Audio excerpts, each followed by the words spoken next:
आप सभी को जय मसीह है। हमारे चैनल जय मसीह की में आपका स्वागत है। क्या आपने कभी सोचा है कि हम गरीब क्यों हैं? हमारे घरों में पैसा क्यों नहीं टिकता है? आज हम आपको कुछ ऐसी छोटी छोटी गलतियां बताएंगे जिन्हें आपको कभी नहीं करना चाहिए, क्योंकि धन और समृद्धि हमारे जीवन की बुनियादी जरूरतों के साथ साथ हमारे सपनों और खुशियों की नींव भी है। हम सभी चाहते हैं कि हमारे पास पर्याप्त पैसा हो ताकि हम अपनी और अपने परिवार की जिंदगी को आरामदायक बना सकें, खुशियां फैला सकें और अपने घर में शांति और समृद्धि का अनुभव कर सकें। लेकिन कभी कभी हम जितना प्रयास करते हैं पैसा घर में टिकता नहीं है और यह निराशा, तनाव और चिंता का कारण बनता है। क्या आपने कभी सोचा है कि ऐसा क्यों होता है? बाइबल के अनुसार जब घर में धन और समृद्धि का अभाव होता है तो इसके पीछे सिर्फ बाहरी परिस्थितियां नहीं, बल्कि कुछ गहरी और महत्वपूर्ण गलतियां छिपी होती हैं।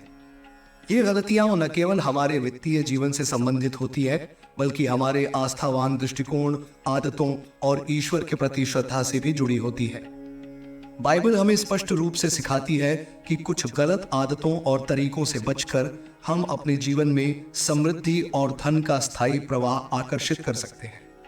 आज हम उन गलतियों पर चर्चा करेंगे जो बाइबल के दृष्टिकोण से हमारे घर में समृद्धि और पैसे के ठहराव को रोकती है। पहली गलती, ईश्वर को पहले स्थान पर न रखना। बाइबल कहती है, तुम पहले परमेश्वर के राज्य और उसकी धार्मिकता को ढूंढो और ये सब वस्तुएं तुम्हें मिल जाएंगी। मत्ती 6:33। इसका मतलब है कि यदि हम अपने जीवन में पहले परमेश्वर को प्राथमिकता देते हैं तो वह हमारी वित्तीय स्थिति को भी सुधारेंगे। जब हम धन को सर्वोत्तम उद्देश्य मानते हैं तो हम गलत रास्ते पर चलने लगते हैं। बाइबल सिखाती है कि हमें भगवान को पहले स्थान देना चाहिए और बाकी सब बाद में। दूसरी गलती, शराब पीना और नशा करना। बाइबल शराब और नशे को गलत मानती है क्योंकि यह व्यक्ति की सोच और निर्णय लेने की क्षमता को प्रभावित करता है। नशा आत्मसंयम को कमजोर कर सकता है और जीवन के सही मार्ग से भटका सकता है। नीति वचन 23:22 में कहा गया है कि शराब और नशा हमारे आत्मसंयम को नष्ट कर सकते हैं। जब कोई व्यक्ति नशे में होता है तो वह सही निर्णय नहीं ले सकता और यह घर में अशांति और संघर्ष का कारण बन सकता है, जो हमारी वित्तीय स्थिति को भी प्रभावित करता है। तीसरी गलती, कर्ज में डूबना। बाइबल कहती है, जो उधारी लेता है वह उधारी देने वाले का गुलाम होता है। नीति वचन 22:7। कर्ज में डूबना हमारी वित्तीय स्थिति को कमजोर बना सकता है। अगर हम अनावश्यक खर्चों पर कर्ज लेते हैं तो यह तनाव और चिंता का कारण बनता है। बाइबल हमें यह सिखाती है कि हमें विवेकपूर्ण तरीके से अपने वित्तीय फैसले लेने चाहिए और कर्ज से बचने की कोशिश करनी चाहिए। चौथी गलती, लालच और धन का अत्यधिक प्रेम। बाइबल में लिखा है, जो धन का प्रेम करता है वह सब कुछ खो देता है। 1 तीमुथियुस 6:10। धन का अत्यधिक प्रेम हमें संतुष्ट नहीं होने देता और हम अपने पास मौजूद संसाधनों को सही तरीके से उपयोग नहीं कर पाते। लालच के कारण हम दूसरों से अधिक पाने की कोशिश करते हैं, जो अंततः हमारी वित्तीय स्थिति को खराब कर देता है। पांचवी गलती, व्यक्तिगत रिश्तों में समस्याएं। बाइबल कहती है, जहां कलह और ईर्ष्या होती है वहां परेशानी होती है। याकूब 3:16। जब घर में रिश्तों में तनाव होता है तो यह वित्तीय स्थिति पर नकारात्मक प्रभाव डालता है। परिवार में शांति और प्यार का होना जरूरी है क्योंकि यह समृद्धि को आकर्षित करता है।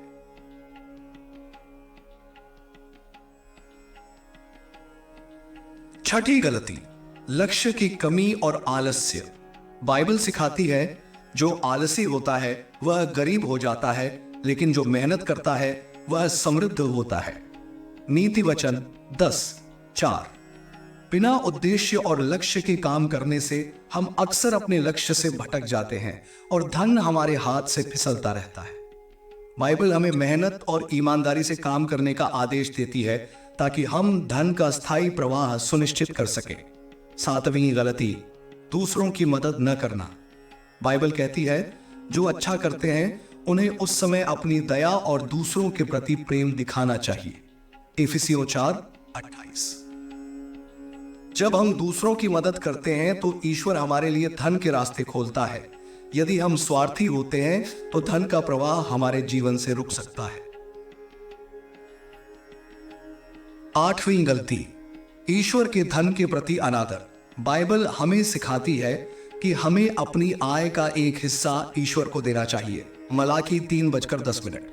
यदि हम ईश्वर के धन का अनादर करते हैं और उसे नहीं देते तो हमारी वित्तीय स्थिति में असंतुलन आ सकता है। नौवीं गलती, बुरी संगत और नकारात्मक आदतें।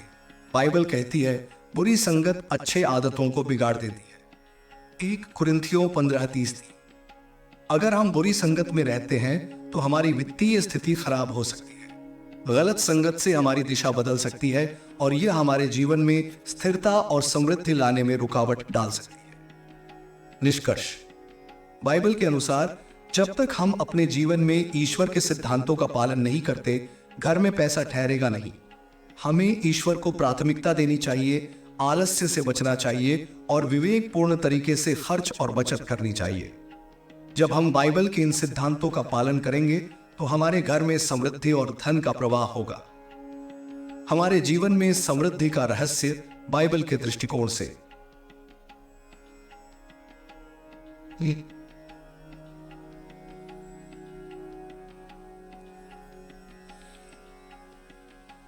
आप सभी को जय मसीह है। हमारे चैनल यीशु इंस्पायर्ड में आपका स्वागत है। आज हम एक बहुत महत्वपूर्ण विषय पर चर्चा करेंगे। क्या आपने कभी सोचा है कि हम गरीब क्यों हैं? हमारे घरों में पैसा क्यों नहीं टिकता है? हम सभी की इच्छा होती है कि हमारे पास पर्याप्त धन हो ताकि हम अपने जीवन को आरामदायक बना सकें, अपने परिवार की जरूरतें पूरी कर सकें और ईश्वर के कार्यों में अपना योगदान दे सकें। लेकिन कई बार हमारे सारे प्रयासों के बावजूद धन का प्रवाह हमारे घर में स्थायी रूप से नहीं टिकता। आज हम आपको बाइबल के दृष्टिकोण से कुछ ऐसी छोटी छोटी गलतियां बताने जा रहे हैं जिन्हें हमें अपने जीवन से दूर करना चाहिए। ये गलतियां केवल हमारे वित्तीय जीवन से जुड़ी नहीं है, बल्कि हमारी आस्थावान दृष्टि, आदतों और भगवान के प्रति हमारी श्रद्धा से भी जुड़ी है। बाइबल में हमें स्पष्ट रूप से यह बताया गया है कि कुछ आदतों और तरीकों से बचकर हम अपने जीवन में धन और समृद्धि का स्थायी रूप से स्वागत कर सकते हैं। धन और समृद्धि का वास्तविक उद्देश्य।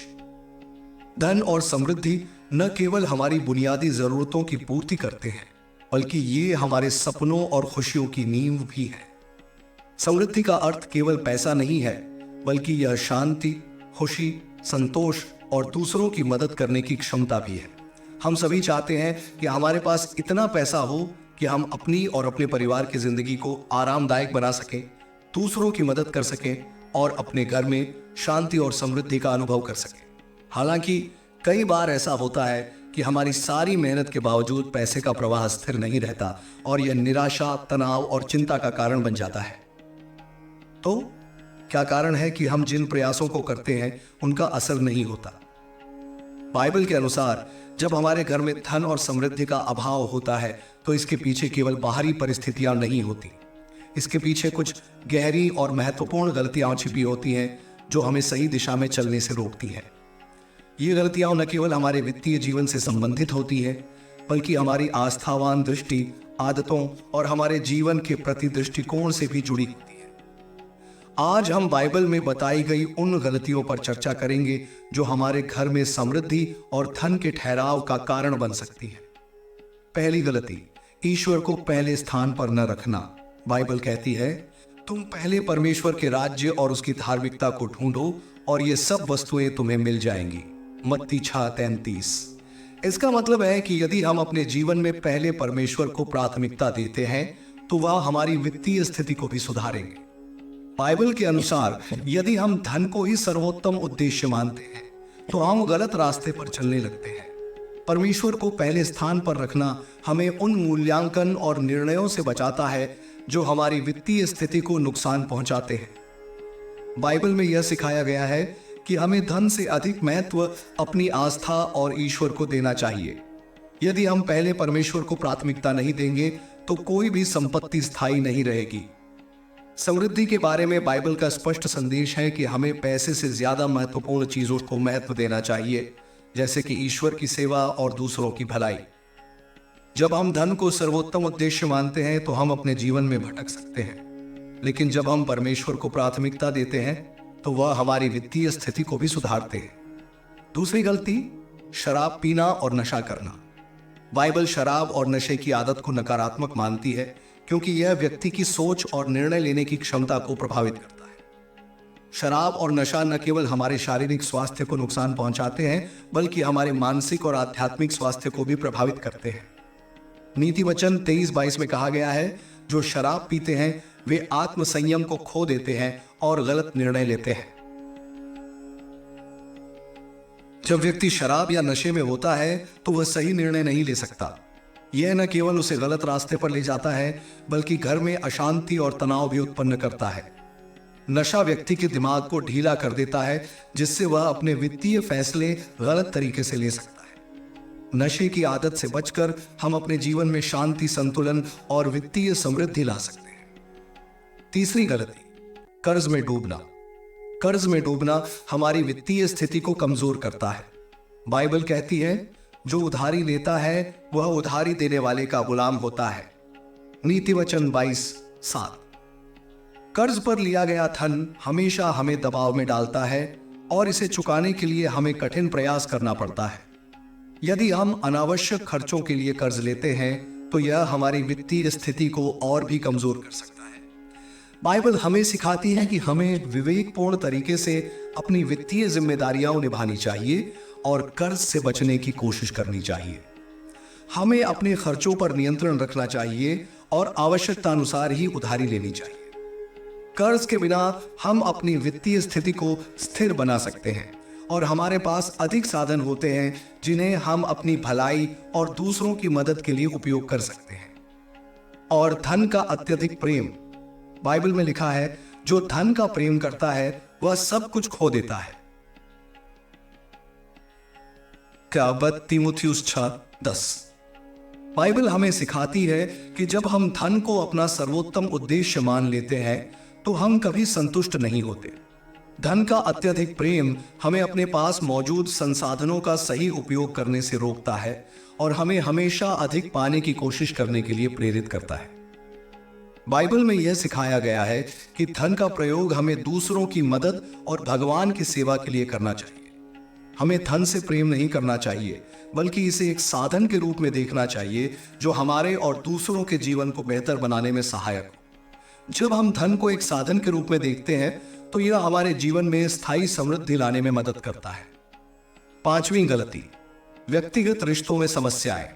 बाइबल कहती है, जहां कलह और ईर्ष्या होती है वहां परेशानी होती है। याकूब 3:16। यदि घर में रिश्तों में तनाव होता है तो यह हमारी वित्तीय स्थिति पर भी नकारात्मक प्रभाव डालता है। परिवार में प्यार और सहयोग का वातावरण होना चाहिए क्योंकि ये समृद्धि को आकर्षित करता है। बाइबल सिखाती है कि हमें अपने रिश्तों को सुधारने और शांति बनाए रखने की कोशिश करनी चाहिए ताकि हम अपने घर में समृद्धि और धन का अनुभव कर सकें। छठी गलती, लक्ष्य की कमी और आलस्य। बाइबल सिखाती है कि जो आलसी होता है वह गरीब हो जाता है, लेकिन जो मेहनत करता है वह समृद्ध होता है। नीति वचन 10:4। आलस्य और मेहनत के बीच का अंतर महत्वपूर्ण है। जब हम बिना स्पष्ट उद्देश्य के जीवन जीते हैं तो हम अक्सर अपने लक्ष्य से भटक जाते हैं।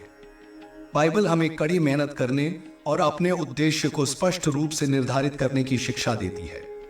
हमारे वित्तीय फैसले हमारी मेहनत और ईमानदारी पर आधारित होते हैं। आलस्य से बचकर हमें सही दिशा में कड़ी मेहनत करनी चाहिए। ईश्वर ने हमें काम करने की क्षमता दी है और जब हम मेहनत से काम करते हैं तो वह हमें आशीर्वाद देता है। बाइबल के सिद्धांतों के माध्यम से जीवन में समृद्धि और धन का रहस्य परिचय। आज के समय में समृद्धि और वित्तीय स्थिति हम सभी के लिए एक महत्वपूर्ण पहलू बन चुकी है। हम सभी चाहते हैं कि हमारे पास पर्याप्त धन हो ताकि हम अपने जीवन को आरामदायक बना सकें, अपने परिवार की जरूरतों को पूरा कर सकें और ईश्वर के कार्यों में अपना योगदान दे सकें। लेकिन कई बार हमारे प्रयासों के बावजूद धन और समृद्धि का प्रवाह स्थिर नहीं रहता। ऐसा क्यों होता है? क्या हमारी जीवन शैली, आदतें और दृष्टिकोण हमारे वित्तीय स्थिति को प्रभावित करते हैं? बाइबल हमें इसके बारे में गहरी शिक्षा देती है। बाइबल में कई सिद्धांत और शिक्षाएं दी गई हैं जो हमारे जीवन में समृद्धि और धन के प्रवाह को आकर्षित करने के लिए बेहद महत्वपूर्ण है। समृद्धि का अर्थ केवल धन नहीं है, बल्कि यह एक संतुलित जीवन, परिवार में शांति, आस्थावान दृष्टिकोण, मेहनत, विवेकपूर्ण निर्णय और दूसरों के प्रति दया और मदद भी है। इसलिए यदि हम बाइबल के अनुसार अपने जीवन को ढालते हैं तो हमारे जीवन में न केवल धन बल्कि शांति और समृद्धि का भी प्रवाह होगा। सबसे पहले ईश्वर को प्राथमिकता देना। मत्ती 6:33। तुम पहले परमेश्वर के राज्य और उसकी धार्मिकता को ढूंढो और ये सब वस्तुएं तुम्हें मिल जाएंगी। मत्ती 6:33। बाइबल के अनुसार जब हम अपने जीवन में पहले परमेश्वर को प्राथमिकता देते हैं तो वह हमारी सारी चिंताओं को दूर कर देता है। समृद्धि का पहला कदम है ईश्वर को अपने जीवन में सबसे पहले स्थान देना। अगर हम धन और भौतिक सुख सुविधाओं को सर्वोच्च मानते हैं और ईश्वर को पहले स्थान पर नहीं रखते तो हमारा जीवन स्थिर नहीं होगा। बाइबल हमें यह सिखाती है कि जब हम ईश्वर के मार्ग पर चलते हैं तो हमारे जीवन में वह सब कुछ जो हमें चाहिए वह स्वाभाविक रूप से आता है।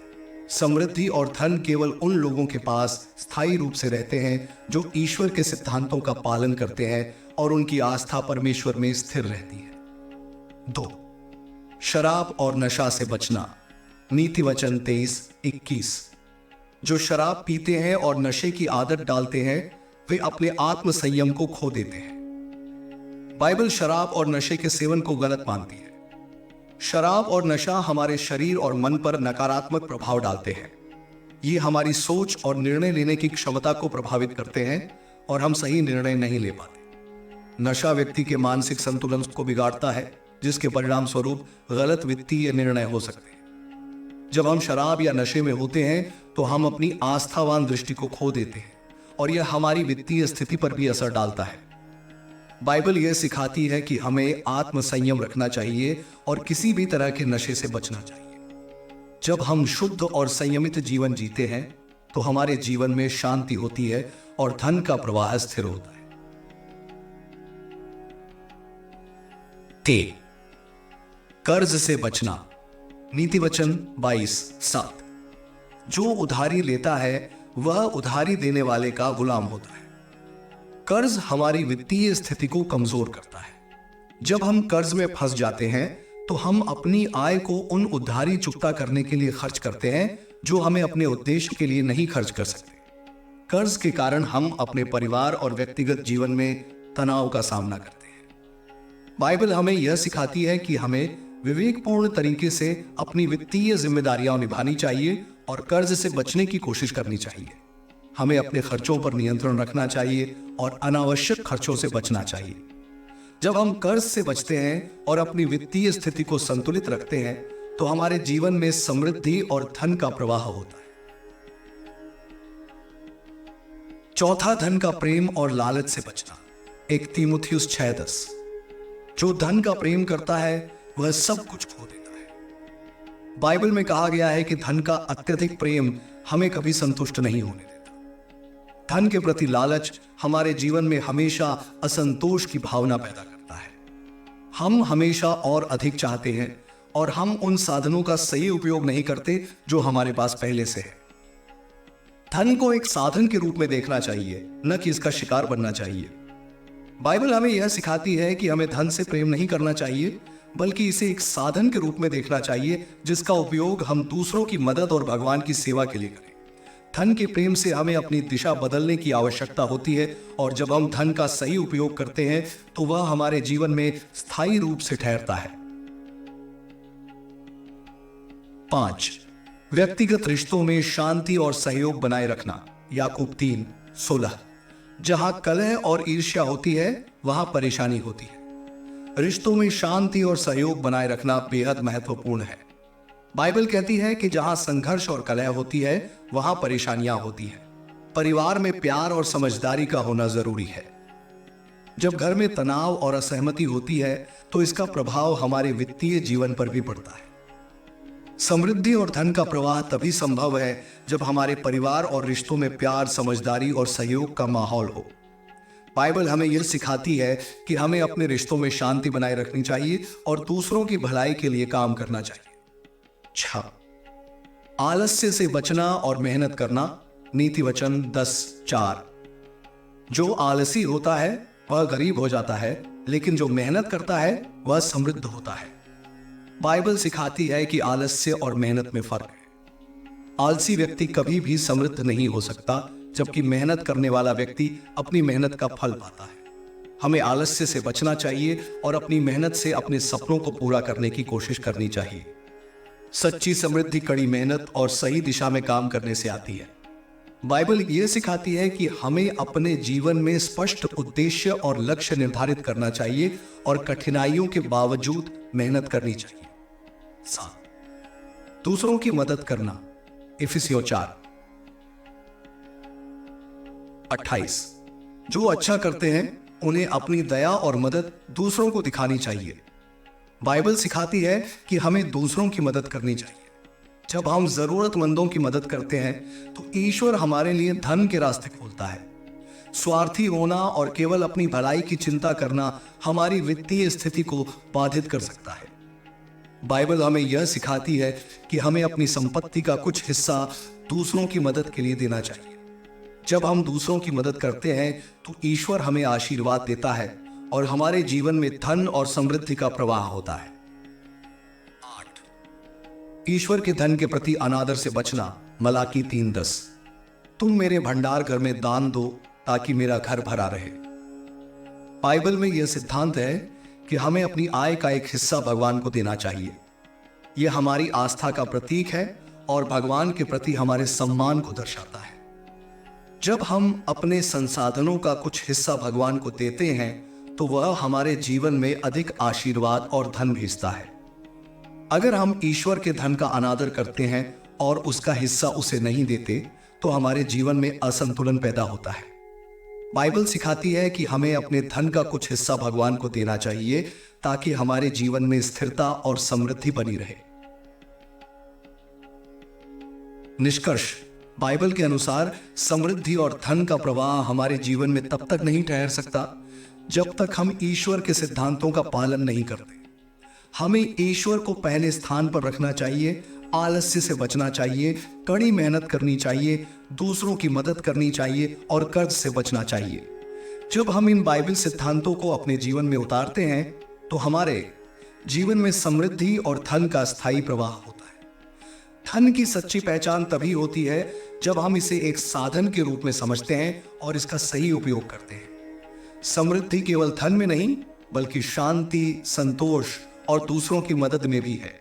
बाइबल हमें यह सिखाती है कि अगर हम ईश्वर के मार्ग पर चलते हैं और अपने जीवन को सही दिशा में ढालते हैं तो वह हमें अपने आशीर्वाद से भर देता है। बाइबल के सिद्धांतों के माध्यम से समृद्धि और धन प्राप्ति के मार्ग पर चर्चा। 9. बुरी संगत और नकारात्मक आदतें। 1 कुरिन्थियों 15:30-30। बुरी संगत अच्छी आदतों को बिगाड़ देती है। बाइबल में यह स्पष्ट रूप से कहा गया है कि हमारी संगत का प्रभाव हमारे जीवन में गहरा होता है। यदि हम ऐसे लोगों के साथ रहते हैं जो हमारी आस्थाओं और मूल्यों से मेल नहीं खाते तो हम उनकी नकारात्मक आदतें और दृष्टिकोण अपना सकते हैं। यह हमारी जीवन शैली को प्रभावित करता है और हमें हमारी सही दिशा से भटका सकता है। बुरी संगत न केवल हमारी मानसिक और आध्यात्मिक स्थिति को प्रभावित करती है बल्कि यह हमारे वित्तीय जीवन पर भी असर डाल सकती है। यदि हम ऐसे लोगों के साथ समय बिताते हैं जो केवल अपने स्वार्थ में लगे रहते हैं और जिनका जीवन स्थिर नहीं होता तो हम भी उनकी आदतों और दृष्टिकोण को अपनाने लगते हैं। नतीजतन हम अपने जीवन में स्थिरता और समृद्धि के लिए जरूरी कदम नहीं उठा पाते। बाइबल हमें यह सिखाती है कि हमें अपनी संगत को इस तरह से चुनना चाहिए कि यह हमें प्रेरित करे, सही दिशा में ले जाए और हमें आस्थावान बनाए रखे। हमें अपने जीवन में सकारात्मक, मेहनती और ईश्वर की भक्ति में लगे हुए लोगों के साथ समय बिताना चाहिए ताकि हम भी उनका अनुसरण करें और हमारे जीवन में समृद्धि का प्रवाह हो। 10वां, आत्मसंयम और विवेक। नीति वचन 25-28। जो आत्मसंयम नहीं रखता वह बिना दीवारों के नगर के समान है। आत्मसंयम और विवेकशीलता किसी भी व्यक्ति के जीवन में महत्वपूर्ण भूमिका निभाते हैं, विशेष रूप से वित्तीय जीवन में। बाइबल सिखाती है कि हमें अपनी इच्छाओं और लालच पर काबू पाना चाहिए। जब हम अपनी इच्छाओं को नियंत्रित करते हैं तो हम अपने संसाधनों का सही तरीके से उपयोग कर सकते हैं। विवेकपूर्ण निर्णय लेने से हमारा जीवन संतुलित रहता है और हम अपने वित्तीय संसाधनों का सही तरीके से प्रबंधन करते हैं। बाइबल में बार बार यह कहा गया है कि हमें विवेकपूर्ण निर्णय लेना चाहिए और अपनी योजनाओं को बुद्धिमानी से बनाना चाहिए। यही कारण है कि जो व्यक्ति आत्म संयम रखते हैं उनके पास स्थायी समृद्धि और शांति होती है। 11 प्रभु की सेवा और आशीर्वाद का अनुभव। आशा मत्ती 6:24 तुम दो स्वामियों की सेवा नहीं कर सकते। बाइबल में यह कहा गया है कि हम अपने जीवन में एक ही स्वामी को प्राथमिकता दें और वह परमेश्वर होना चाहिए। यदि हम धन और भौतिक सुख सुविधाओं को पहले स्थान पर रखते हैं तो हम अपने जीवन में शांति और समृद्धि का अनुभव नहीं कर सकते। ईश्वर की सेवा करने से केवल आध्यात्मिक संतोष ही नहीं बल्कि भौतिक आशीर्वाद भी मिलता है। जब हम अपने जीवन में ईश्वर को प्राथमिकता देते हैं और उसकी इच्छा के अनुसार चलते हैं तो वह हमारे आँखी सावरी सुनते हमारे प्रयासों को आशीर्वादित करता है और हमारे जीवन में धन और समृद्धि का प्रवाह करता है। बाइबल हमें यह सिखाती है कि धन एक साधन है, न कि उद्देश्य।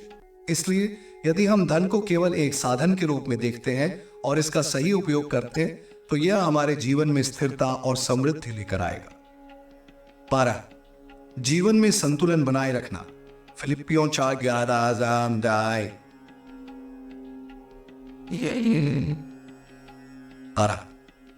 मैं जानता हूं कि दीनहीन रहकर संतुष्ट कैसे रहना है और भरे पूरे जीवन में संतुष्ट कैसे रहना है।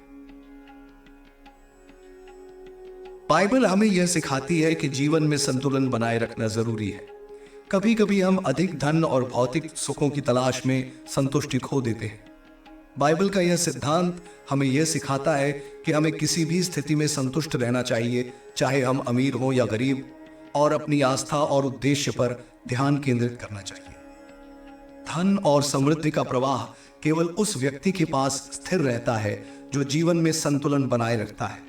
अगर हम केवल धन की खोज में रहते हैं तो हम अन्य महत्वपूर्ण पहलुओं को नजरअंदाज कर सकते हैं, जैसे कि पारिवारिक जीवन, आस्था और मानसिक शांति। बाइबल हमें यह सिखाती है कि हमें धन और भौतिक सुखों के प्रति अपने दृष्टिकोण को संतुलित रखना चाहिए ताकि हम सच्ची समृद्धि का अनुभव कर सकें। 13वीं समय का सदुपयोग। एपीसी 5:15-16 तुम देखो कि तुम्हारा चाल चलन किस प्रकार का है और समय का सदुपयोग करो। समय का प्रबंधन भी समृद्धि के लिए एक महत्वपूर्ण पहलू है। बाइबल सिखाती है कि हमें समय का सही उपयोग करना चाहिए क्योंकि समय एक मूल्यवान संसाधन है जो कभी वापस नहीं आता। यदि हम अपने समय का सही तरीके से उपयोग करते हैं तो हम अपने लक्ष्यों को जल्दी और सही तरीके से प्राप्त कर सकते हैं। समय का सदुपयोग करने से हम अपने कार्यों में अधिक कुशल बनते हैं और हमारी वित्तीय स्थिति भी मजबूत होती है। बाइबल हमें यह सिखाती है कि हमें अपने समय का ध्यानपूर्वक प्रबंधन करना चाहिए ताकि हम अपने जीवन में प्रगति कर सकें और समृद्धि का अनुभव कर सकें। 14 कृतज्ञता और संतोष। पहली थिस्सलुनीकियों 5:18 हर स्थिति में धन्यवाद दो क्योंकि यही तुम्हारे लिए परमेश्वर की इच्छा है। बाइबल हमें सिखाती है कि हमें हर स्थिति में कृतज्ञ रहना चाहिए। चाहे हम समृद्धि में हों या संघर्ष में, हमें हमेशा ईश्वर का धन्यवाद करना चाहिए। कृतज्ञता से हमारी मानसिक स्थिति स्थिर रहती है और हम हमेशा सकारात्मक दृष्टिकोण के साथ आगे बढ़ते हैं। यह न केवल हमारे आध्यात्मिक जीवन को संतुलित करता है बल्कि हमारे वित्तीय जीवन को भी प्रभावित करता है। जब हम कृतज्ञ रहते हैं और अपने पास जो कुछ भी है उसका मूल्य समझते हैं तो हम और अधिक प्राप्त करने के लिए तैयार रहते हैं। संतोष और कृतज्ञता का दृष्टिकोण हमारे जीवन में स्थिरता और समृद्धि को आकर्षित करता है। 15